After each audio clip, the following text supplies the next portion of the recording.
오늘의 말씀은 역대상 26장 1절에서 19절까지입니다. 고라 사람들의 문지기 반들은 이러하니라. 아삽의 가문 중 고레의 아들 무셀레미아라.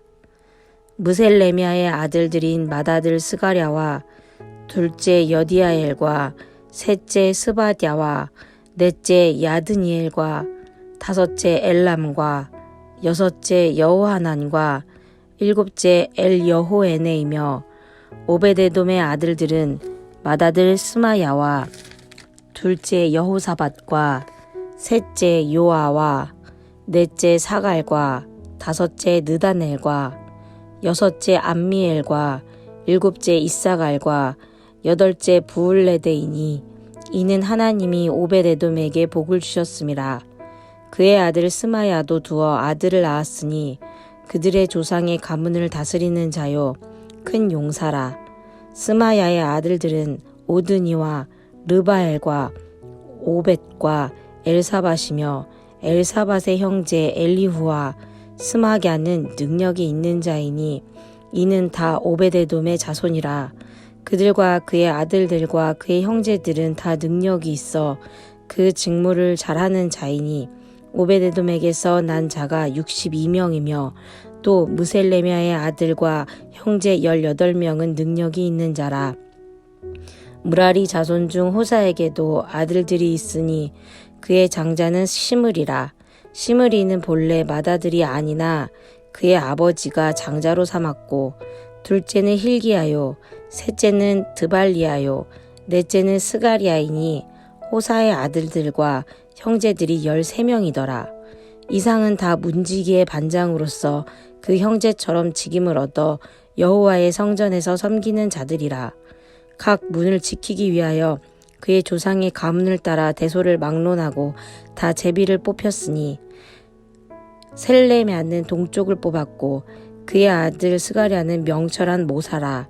모사를 위하여 제비 뽑으니 북쪽을 뽑았고 오베데돔은 남쪽을 뽑았고 그의 아들들은 곳간에 뽑혔으며 숫빔과 호사는 서쪽을 뽑아 큰 길로 통한 살레겟 문 곁에 있어 서로 대하여 파수하였으니 동쪽 문에 레위 사람이 6이요 북쪽 문에 매일 4사람이요 남쪽 문에 매일 4사람이요 곳간에는 2씩이며 서쪽 뜰에 있는 큰 길에 4사람 그리고 뜰에 2사람이라.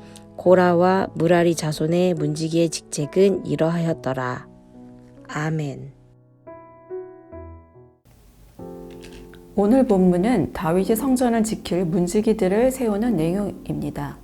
이미 23장에서 다윗은 성전의 일을 보살피기 위한 레위 사람 3,800명을 임명합니다. 그 중에서 문지기는 4,000명으로 찬송을 맡은 자들의 수와 같습니다. 얼핏 생각하면 찬송하는 일이 더 중요하지 문지기가 중요한가 싶기도 하지만 문지기의 역할은 성전을 보호하는 아주 중요한 역할이었습니다.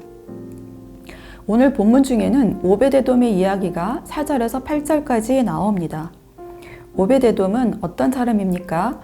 다윗이 하나님의 법궤를 다윗성으로 옮겨올 때 잘못된 방법으로 옮기다 우사가 법궤를 붙들어 죽은 사건을 기억하시지요? 그때 다윗이 법궤 옮기는 것을 두려워하여 오베데돔 집으로 메어가게 합니다. 그리고 하나님의 궤가 오베데돔의 집에서 그의 가족과 함께 석 달을 있으니라. 여호와께서 오베데돔의 집과 그의 모든 소유에 복을 내리셨다고 합니다. 그때에 라고 되어 있는 것으로 보아 그 석 달 동안 하나님은 오베데돔의 집과 그의 모든 소유에 복을 내리신 것으로 보입니다. 그런데 하나님은 그 석 달뿐 아니라 그 후에도 오베데돔의 후손이 복을 받는 장면이 오늘 본문에 구체적으로 묘사되어 있습니다. 다윗은 오베데돔의 아들과 후손들을 성전의 문지기가 되게 하였고 그 숫자가 62명이나 되었습니다. 또 5절에 하나님이 오베데돔에게 복을 주셨습니다.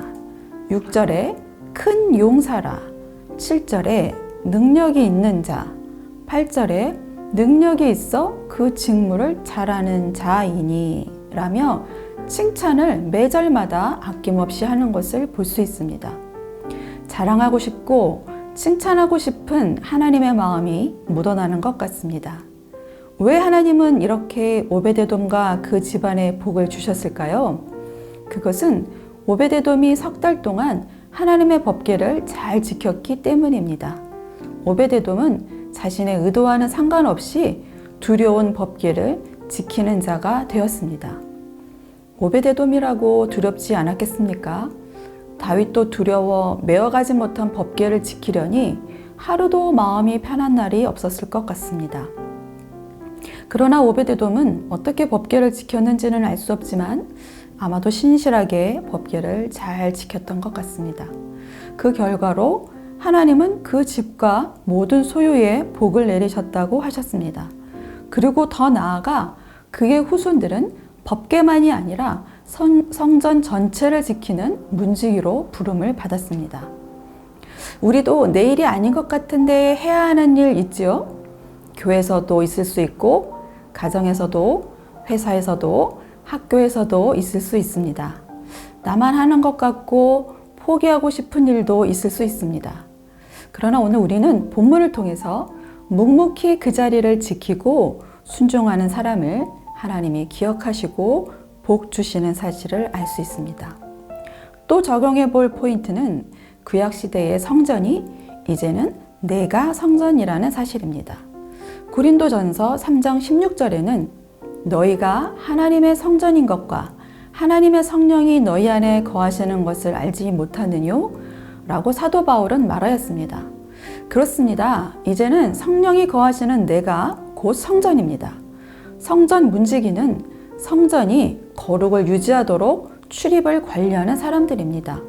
정결치 못한 사람들이 성전으로 들어오는 것을 막고 성전 안에 있는 것들이 밖으로 유출되지 못하도록 막았습니다.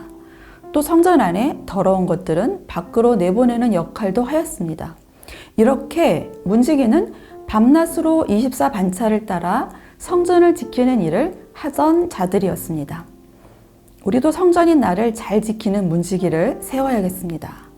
정결하지 못한 생각이나 걱정, 염려들이 들어오지 못하도록 막고 내 안에 있는 하나님의 말씀이 생명이 밖으로 유출되는 것을 막고 또 내 안에 더러운 죄들이 있다면 이것들을 내보내는 문지기 말입니다. 오늘 본문에서 문지기들의 수를 세어보니 4개의 동서남북 문마다 문지기의 수가 다름을 알 수 있습니다. 어떤 문은 문지기의 수가 많아야 하고 어떤 문은 좀 더 적어도 되는 차이가 있었습니다.